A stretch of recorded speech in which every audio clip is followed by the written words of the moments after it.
Indonesia menjadi negara Asia Tenggara pertama yang menembus 1 juta kasus COVID-19. Lalu bagaimana evaluasi penanganan COVID-19 sejauh ini dan strategi apa yang seharusnya bisa diterapkan oleh pemerintah?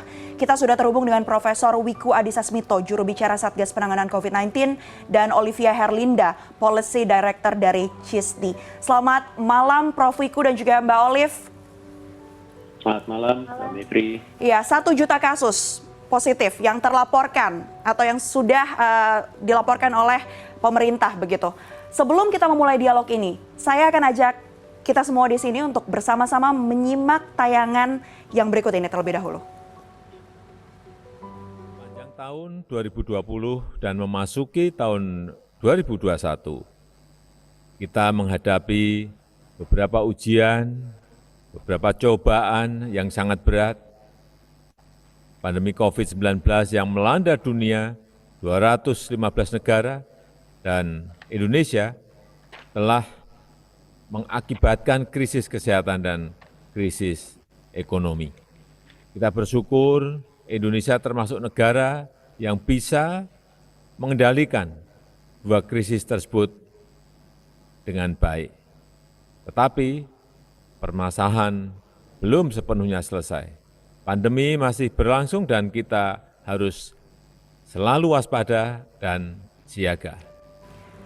Saya akan ke Prof. Wiku terlebih dahulu. Prof. Wiku, itu tadi pernyataan yang disampaikan Presiden Joko Widodo yang menyatakan kemarin bahwa Indonesia ini adalah salah satu negara yang berhasil mengendalikan krisis kesehatan dan ekonomi akibat pandemi. Memang masih banyak catatan yang harus dipenuhi. Tapi apa sebenarnya indikator Presiden menyatakan hal ini, Prof? Benar-benar sudah sukseskah kita menghadapi krisis kesehatan dan ekonomi akibat pandemi? Terima kasih. Jadi dalam melihat krisis kesehatan dan krisis ekonomi itu jangan dilihat sebagai satu waktu gitu ya. Tetapi itu adalah sesuatu course of time. Artinya waktunya itu bisa panjang krisis itu. Dan keberhasilan itu dari waktu ke waktu harus kita evaluasi tentunya. Kemampuan bertahan di dalam krisis, tidak menjadi lebih jatuh, menjadi lebih buruk, itu adalah salah satu hal yang harus kita upayakan. Jadi kita harus tetap bisa bertahan untuk masa depan, baik dari sisi kesehatan maupun dari sisi ekonomi. Optimisme yang disampaikan oleh Presiden berdasarkan pada saat itu yang disampaikan, itu adalah modal kita ke depan, bukan hanya oleh pemerintah, tapi juga oleh seluruh masyarakat. Jadi kita tidak boleh pesimis melihat kondisi, karena masalah ini bukan masalah Indonesia saja. Jadi dalam perspektif tadi sudah disebutkan 1 juta menembus di Asia Tenggara, ya tentu saja karena kita penduduknya besar. Tapi tidak mengatakan bahwa kita adalah buruk gitu ya. Jadi mari dalam melawan penyakit ini kita perlu imunitas, kita perlu kewaspadaan tinggi, kita perlu mengendalikan kasusnya dengan baik. Karena kita adalah negara besar dan keberhasilan kita pasti memiliki dampak pada daerah-daerah sekitarnya. Kita belum berbicara tentang kolaborasi antar negara. Kita baru berbicara, banyak orang memikirkannya adalah dalam konteks Indonesia. Baik. Ini adalah pandemi, ini bukan urusan Indonesia saja. Baik, tapi kalau kita lihat dari indikator kesehatan dan juga ekonomi, apa kemudian yang membuat Presiden menyatakan bahwa sukses atau mampu bertahan di era pandemi ini? Positivity rate-nya tinggi soalnya, Prof, di atas batas dari WHO yang 5%. Betul, positivity rate juga tinggi. Mari kita lihat beberapa indikator-indikator juga secara fair juga. Angka kematiannya juga sudah puluhan ribu memang. Tetapi juga kita punya modal bahwa angka kesembuhannya juga tinggi. Jadi angka 1 juta itu adalah sesuatu angka bahwa kita pernah yang tertular jumlahnya seperti itu. Okay. Dan sebagian besar dari mereka itu adalah sembuh. Meskipun sebagian juga fatal. Itu juga harus kita pahami. Dan harus kita dongkrak adalah kesembuhannya harus ditingkatkan terus sampai 100%. Jadi seperti kayak penyakit biasa saja. Itu yang harus kita usahakan dan kematiannya harus 0. Itu upaya kita bersama. Yang menjadi fokus adalah bagaimana meningkatkan angka kesembuhan dan juga mengurangi atau membuat angka kematian menjadi 0 ya, Prof. Wiku. Baik, Prof. Wiku dan juga Mbak Olive, saya harus rehat terlebih dahulu, tapi nanti pastinya kita akan berbincang lagi, kita akan berdiskusi lagi terkait dengan hal ini. Untuk itu tetaplah bersama kami di CNN Indonesia Connected. Ya, kita akan langsung melanjutkan diskusi dengan Profesor Wiku Adhisa Smito yang merupakan juru bicara Satgas Penanganan COVID-19 dan sudah ada pula Olivia Herlinda, Policy Director dari CISDI. Tadi kita sempat membahas apa kemudian indikator yang dinyatakan oleh Presiden Jokowi hingga akhirnya menyatakan bahwa Indonesia menjadi salah satu negara yang mampu untuk menghadapi atau berhasil mengendalikan krisis kesehatan dan juga ekonomi. Kalau tadi dari sisi kesehatan, dari sisi ekonomi, apa kemudian Prof yang dinyatakan oleh apa indikatornya yang membuat Presiden Jokowi menyatakan hal tersebut? Ya, kalau melihat dari sisi ekonomi pun sebenarnya aktivitas sosial ekonomi masyarakatnya masih bisa berjalan. Kan prinsipnya adalah kegiatan ekonominya berjalan tapi aman COVID gitu. Jadi tetap produktif tapi aman COVID. Ini adalah sesuatu balance yang harus diupayakan oleh semua pihak. Jadi nggak bisa hanya cuma kesehatan saja, tetapi juga ekonominya. Tapi harus aman COVID. Itulah yang diusahakan. Oke, saya akan langsung ke Mbak Olive yang juga sudah bergabung ini. Kalau kita lihat dari kebijakan-kebijakan yang diterapkan oleh pemerintah, dinilai kemudian oleh sejumlah pihak bahwa seolah mementingkan dari sisi ekonominya dibandingkan dari sisi kesehatan. Nah, kalau dari data-data temuan CISDI seperti apa? Ya, sebenarnya memang sudah banyak sekali yang dilakukan oleh pemerintah. Punya upaya-upaya pemerintah yang patut kita apresiasi. Namun masih banyak sekali yang juga upaya tersebut masih bisa dioptimalkan, menunjukkan prioritas pemerintah untuk kesehatan masyarakat. Kita melihat dari awal observasi CISDI bahwa ada beberapa kebijakan yang dan seperti PSBB, kemudian soal pariwisata dan sebagainya, lalu kebijakan-kebijakan yang masih taruh hati menurut kami seperti PSBB transisi dan PPKM yang ternyata kalau kita lihat 2 minggu setelahnya terbukti tidak menurunkan kasus. Lalu tidak adanya penindakan tegas dan seterusnya di pemerintahan di pusat maupun daerah, itu juga menjadi pertanyaan. Lalu kalau kita lihat upaya-upaya 3T yang dilakukan oleh pemerintah, betul bahwa sekarang kita lihat kasus sudah menembus 1 juta.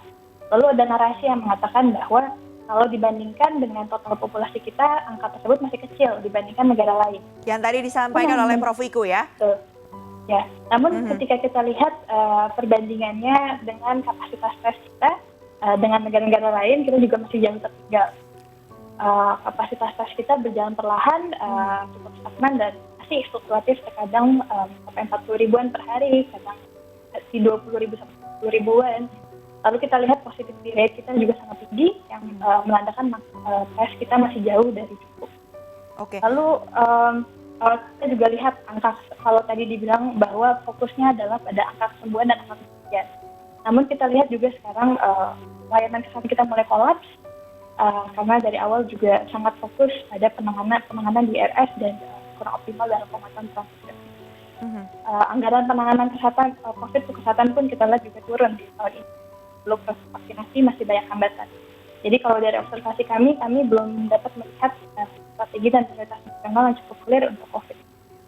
Itu sih. Berarti kalau Mbak Olive menanggapi pernyataan dari Presiden tadi yang menyatakan bahwa Indonesia sebagai salah satu negara yang berhasil untuk mengendalikan krisis, baik itu ekonomi maupun kesehatan. CISDI tanggapannya seperti apa? Menurut kami masih banyak sekali PR yang harus dikerjakan pemerintah dan itu bersama-sama ya, masyarakat sipil pun dapat diajak untuk ikut terlibat. Namun terlalu prematur untuk mengatakan kita berhasil gitu, karena tadi indikator-indikator yang ada belum tercapai optimal. Baik, salah satunya adalah kalau kita mau terus meningkatkan kesembuhan, tapi ternyata faktanya memang kondisi tenaga kesehatan, fasilitas kesehatan ini juga mereka mengaku sudah mulai kolaps. Baik, Prof Wiku, apa kemudian yang menjadi komitmen dan prioritas dalam penanganan COVID-19 di Indonesia? Ini menjadi pertanyaan besar. Apakah memang masih memprioritaskan kesehatan? Ya, jadi dua-duanya itu sama-sama pentingnya, nggak bisa kita tinggalkan. Tetapi yang sekarang kita upayakan bersama adalah masyarakat, pemerintahnya juga harus mampu menavigasi atau menjalankan dua aspek itu secara benar. Karena kan bentuk balance-nya seperti apa, itu yang tahu adalah para pimpinan daerahnya setelah mengalami sekian lama itu. Ternyata dibuka menimbulkan kasus tinggi, kalau kita tutup langsung turun, tapi berapa yang bisa dijalankan secara masyarakatnya tetap produktif tapi tetap aman, itu setiap daerah akan berbeda. Pengalaman setiap orang akan berbeda juga. Jadi itu yang harus membiasakan. Jadi kita adaptasinya itu jangan cuma adaptasi individu ya terhadap kebiasaan baru, tapi adaptasi kolektif terhadap kebiasaan baru. Itulah yang dicari, karena kita nggak tahu sampai berapa lama. Semakin cepat kita belajarnya, semakin kita bisa mengendalikan situasinya dengan baik. Oke, berarti ketegasan dari pemerintah daerah juga menjadi salah satu kuncinya ya Prof ya untuk dalam menangani masalah COVID ini. Ya, sangat penting sekali. Selama ini banyak pihak melihatnya semuanya ke pemerintah pusat. Padahal pemerintah pusat ini ingin mendesentralisasi kemampuannya supaya pemerintah daerah itu mampu melakukan kemandirian dalam mengendalikan kasusnya dan selalu ada hubungannya dengan koordinasi dengan pemerintah pusat. Karena dengan 514 kabupaten kota ini, kalau masing-masing punya tanggung jawab, target, dan seterusnya dalam pengendalian, maka disinilah letak keberhasilannya Indonesia. Itulah yang kita kerjakan sekarang. Baik, untuk koordinasi dengan Satgas daerah sejauh ini seperti apa Prof? Karena kalau kita lihat memang banyak kemudian masyarakat yang menyatakan bahwa mereka bahkan untuk tes saja susah begitu, untuk bisa kemudian mendapatkan fasilitas kesehatan juga mengalami kesulitan. Apa kemudian formula yang disiapkan oleh Satgas Pusat untuk memastikan bahwa penerapan di daerah ini benar dilakukan dengan baik? Sanksinya apa yang disiapkan kepada daerah? Mungkin sebelum ke sanksi ya, jadi gini, penanganan COVID ini yang selama 11 bulan ini ditangani oleh pusat, karena kendalinya waktu itu di pusat ya, kita usahakan untuk ke daerah lebih banyak. Kalau dulu anggarannya dari pusat, sekarang kita upayakan supaya daerah mulai menganggarkan di daerahnya terhadap penanganan COVID. Misalnya perlu mesin PCR, kan nggak harus semuanya dilakukan oleh pusat. Kalau waktu awalnya iya, nah sekarang kita harus membiasakan pemerintah daerah untuk bisa menghandle-nya sendiri, tentunya dengan pendampingan. Jadi dengan cara seperti itu, kemandirian daerahnya akan meningkat. Begitu juga perubahan perilaku. Promosi perubahan perilaku bukan hanya cuma sentralistik dari atau top down. Sekarang dari bawah, dari daerah juga harus berupaya sendiri bersama dengan melibatkan tokoh masyarakat dan tokoh agama. Itu adalah penting sekali untuk pendekatan kolektif pentahelix di level daerah. Sampai mereka sendiri ketemu, karena setiap daerah pasti punya karakteristik sendiri. Penduduknya juga punya karakteristik sendiri. Itu yang harus diupayakan kemandirian dari setiap daerah. Baik, dari 34 provinsi yang ada di Indonesia, kalau Anda bisa memberikan skor untuk benar-benar ketegasan dan kepatuhan dari Satgasnya ini benar-benar menerapkan aturan yang ada, mengawasi, hingga akhirnya menimbulkan perubahan perilaku dari masyarakat. Kalau Anda menilainya seperti apa sejauh ini, Prof? Agak sulit kalau melihatnya seperti itu, tapi coba lihatlah begini. Semakin padat penduduknya, semakin tinggi mobilitas penduduknya, itu adalah kontributor kasus yang tinggi. Semakin kompleks juga menanganinya. Jadi kalau disebut sebagai daerah-daerah yang, tanda kutip daerah yang zona merah, zona oranye, itu adalah daerah-daerah padat penduduk. Maka dari itu PPKM dilakukannya di Pulau Jawa dan Bali untuk daerah-daerah yang memang memiliki 4 indikatornya tidak baik. Dan itu yang harus diperbaiki. Jadi apakah baik apa enggak merekanya, ini adalah salah satu ujian mereka untuk memperbaiki diri. Kalau daerah-daerah lainnya dengan kasus yang relatif lebih sedikit, harusnya lebih mudah untuk mengendalikan kasusnya karena penularannya tidak seintens di daerah yang mobilitas penduduknya sangat tinggi. Penduduk itu artinya masyarakatnya. Jadi kerjasama antara pemerintah dengan masyarakat itu penting sekali di situ untuk mencari balance yang tepat. Baik, tadi kita bicara soal bagaimana kemudian pembatasan pergerakan atau mobilitas masyarakat ini menjadi satu hal yang penting. Itu sudah dilakukan di Jawa dan juga Bali, namun tadi Cisdi sempat menyatakan bahwa faktanya angka kasus positifnya terus meningkat. Kita akan langsung berbincang lagi nanti lebih mendalam terkait dengan hal ini, namun kita harus jeda terlebih dahulu. Untuk itu tetaplah bersama kami di CNN Indonesia Connected.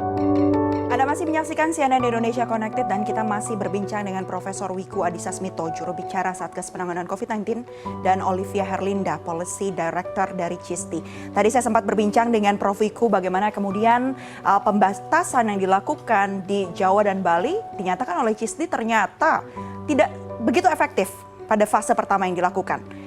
Dari evaluasi yang ada, apa kemudian rencana-rencana yang akan dilakukan ke depannya, Prof? Kebijakan strategis untuk benar-benar bersama-sama memutus mata rantai penyebaran COVID-19. Ya, jadi kalau kita lihat PPKM atau pembatasan kegiatan masyarakat ini kan berlangsung 2 minggu. Dan sekarang diperpanjang lagi 2 minggu. Jadi kalau kita lihat pengalamannya jangan dibatasinya. Jadi efek dari sebuah aktivitas libur panjang itu baru ketemu hasilnya sekitar 10 sampai 14 hari. Oke.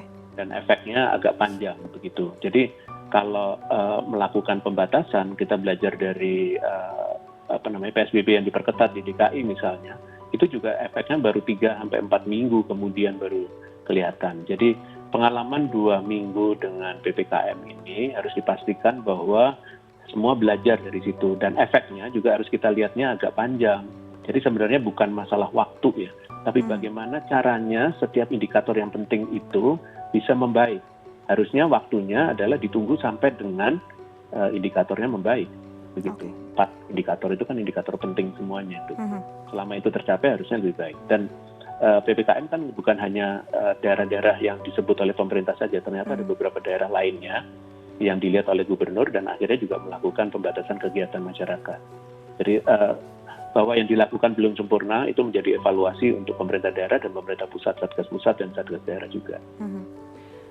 Harapannya adalah bisa bersama-sama memutus mata rantai penyebaran COVID-19, namun seperti yang tadi disampaikan, ekonomi juga harus terus berjalan. Tapi dampaknya atau efek dari adanya pembatasan dan aturan yang serba berubah-berubah dari pemerintah, bisa dinyatakan seperti itu, ini adalah berdampak pada perubahan perilaku masyarakat. Kalau awalnya dulu kita ingat-ingat bersama, di awal kasus COVID-19, semua masyarakat patuh untuk diam di rumah saja.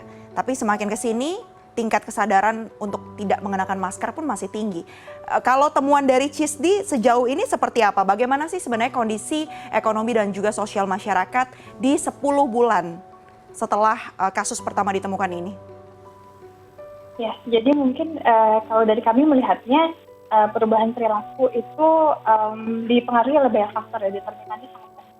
Jadi tidak bisa hanya diberikan di media atau di sosial media soal 3M dan sebagainya, maka masyarakat empati. Jadi banyak sekali faktor-faktor pendukung yang harus terpenuhi untuk memastikan masyarakat patuh. Salah satunya adalah soal kebijakan yang konsisten, komunikasi publik juga, dan contoh dari pejabat kita yang konsisten. Jadi sangat banyak sekali. Jadi kalau kita lihat bahwa masyarakat sekarang makin longgar gitu, itu karena dampaknya sangat banyak, faktornya sangat banyak. Jadi saya di sini dan di sisi kiri kita tidak bisa langsung menyalahkan masyarakat, tapi bahwa banyak sekali faktor yang menyebabkan perubahan tersebut. Dan kalau kita lihat setelah 2 minggu PPKM memang belum menunjukkan penurunan, mungkin memang butuh Pemda bisa langsung mengevaluasi secara cepat bahwa mungkin banyak kebijakan yang masih belum efektif dan peran Pemda di sini. Dan kalau dari segi ekonomi sendiri, sebenarnya data Bank Indonesia di awal tahun laporannya mengatakan bahwa perbaikan ekonomi itu dapat tercapai kalau diperkirakan pokoknya tahun 2021 ini peningkatan ekonomi bisa tercapai hingga 4,4% kalau ada prekondisi yang tercapai gitu, seperti vaksinasi berjalan seperti perkiraan, kemudian masyarakat patuh, dan 3T berjalan dengan baik. Jadi kita masih punya harapan untuk perbaikan ekonomi tersebut, dan tentunya bila tercapai dengan banyak hal termasuk perbaikan dari kesehatan masyarakat. Apa kemudian yang menjadi saran dari CISDI? Kebijakan seperti apa yang harus diterapkan oleh pemerintah dan sikap seperti apa yang harus dilakukan oleh masyarakat untuk mengatasi ini kemudian? Ya, mungkin kalau soal saran kebijakan bisa kami bagi untuk beberapa tingkatan nih.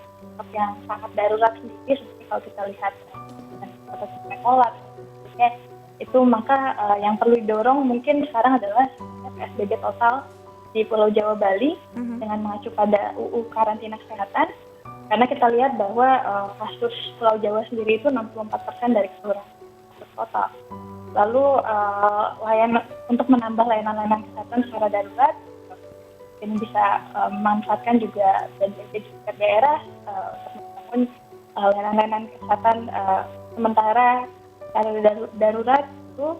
Kemudian kita juga patut apresiasi Kemenkes sudah mengeluarkan aplikasi untuk ketersediaan data rumah sakit Namun bagi orang-orang yang tidak punya akses smartphone juga mesti dipikirkan bagaimana mereka bisa mengetahui ketersediaan data tempat tidur di rumah sakit. Dan tentunya untuk di tingkatan segera itu kita juga membutuhkan segera tersedianya dokumen strategi penanganan pengendalian wabah nasional hingga komunitas, mengevaluasi hasil kemarin 2020 seperti apa dan 2021 perbaikannya seperti apa, lalu supervisi dan sistem pemantauan evaluasi capaian secara real time dari pusat ke daerah hingga ke kecamatan itu penting. Lalu mungkin untuk kapasitas tes juga yang perlu segera dilakukan adalah memfasilitasi perluasan kriteria tes dan definisi kasus untuk mengakomodasi penggunaan antigen sesuai rekomendasi WHO. Jadi kalau memang PCR dirasa sangat mahal dan memberatkan pemerintah, maka antigen ini perlu segera dikeluarkan panduannya karena sudah ada dari September sebenarnya. Baik, bicara soal testing, ini tadi sempat dinyatakan oleh Mbak Olive bahwa didorong untuk melakukan tes antigen sebagai salah satu cara untuk bisa bersama-sama kemudian menjadi syarat ya untuk mobilisasi dari masyarakat yang ada. Namun ini baru saja ada aturan yang memperbolehkan kemudian penumpang kereta api jarak jauh untuk wilayah Pulau Jawa untuk bisa menggunakan Genos sebagai salah satu tes atau alat untuk deteksi COVID-19, dan ahli pun menilai bahwa hal ini tidak efektif. Prof Wiku, bagaimana tanggapan Anda terkait dengan aturan ini yang kemudian dinilai oleh para ahli tidak efektif? Sebenarnya efektif tidak dan tepat tidak digunakan untuk salah satu syarat bepergian? Ya, baik. Jadi cobalah lihat, jangan hanya cuma melihat Genos saja.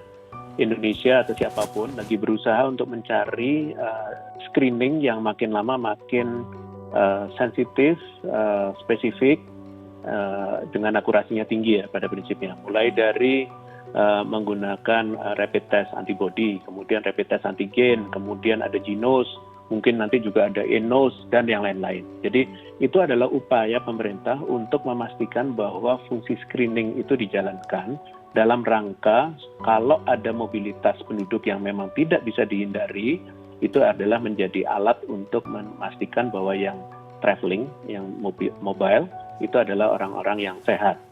Dan tentunya di dalam sebuah alat seperti kita tahu pengembangannya kan nggak ada yang siap dengan COVID. Jadi itu adalah proses untuk mempersiapkan diri dari waktu ke waktu. Tentunya pasti akan diimprove dari waktu ke waktu juga, termasuk Genos.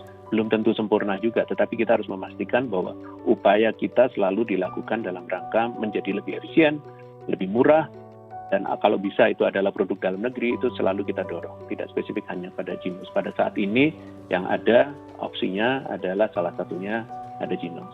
Demikian. Baik, terima kasih banyak Prof. Wiku Adhisa Smito dan juga Olivia Herlinda yang sudah bergabung bersama kami malam hari ini di CNN Indonesia Connected. Pasti kata kuncinya adalah kemudian kolaborasi baik dari pemerintah, dari masyarakat, dan semua pihak untuk bersama-sama memutus mata rantai penyebaran virus corona. Sebagai masyarakat, pasti besar harapannya ada ketegasan dari pemerintah dalam setiap aturan yang ada, penerapan sanksi baik itu di tingkat pusat maupun daerah, dan masyarakat pun juga harus mulai sadar ya, tidak boleh abai lagi karena virusnya masih ada dan kita sama-sama menghadapi masalah COVID-19. Terima kasih banyak sekali lagi sudah bergabung bersama kami.